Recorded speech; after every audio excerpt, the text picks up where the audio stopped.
बिस्मिल्लाहिर्रहमानिर्रहीम। अस्सलाम वालेकुम। उम्मीद करता हूँ सब दोस्त बरात सब ठीक ठाक होंगे। अल्लाह ताला आपको खुश रखे, आबाद रखे। अल्हम्दुलिल्लाह कि ये मार के कपड़ा हमने उतार दिया और कपड़ा धोना भी शुरू हो गया।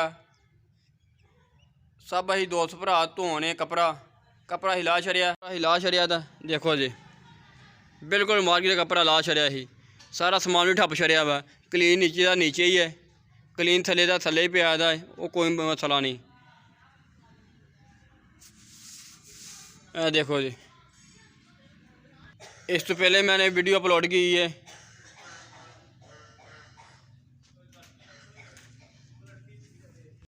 देखो जी कपड़ा धोया जान दिया।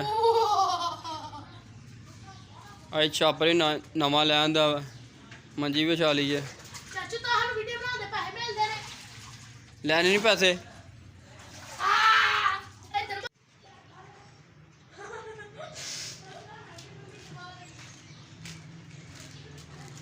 है जी कपड़ा धोन छड़िया पानी च भोन छड़िया कपड़ा। अल्हम्दुलिल्लाह देखे चेयर लगे कपड़े धोन से।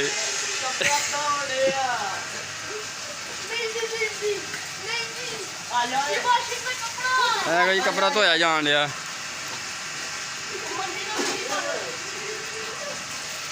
इधर धो गया ही हूँ कपड़े च बन छड़िया था।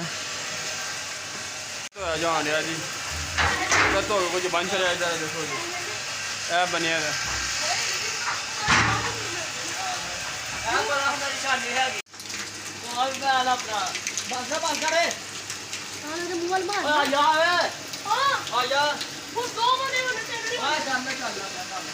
अलहमदुलिल्लाह काम साडा खत्म हो चुका है। भाजी समान अं धो लिया, मारी का कपड़ा लाया ही ना को धो लिया। हूँ वे लो ए मुश्किल च बन छड़िया था, चादरों च बन छड़िया। कल इन धुप्पे पाना फिर सुकाना है तो फिर लाना है।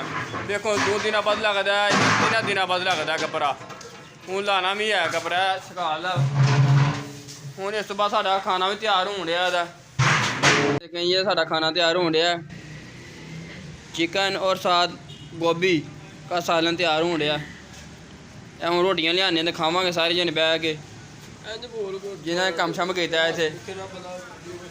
अच्छा तू ही किया भाजी आ बंदे ने कम किया ही कहता रोटी खानी। हाँ जी नवा चैनल बना हो चुका हूँ। कपड़े च बन छड़िया था।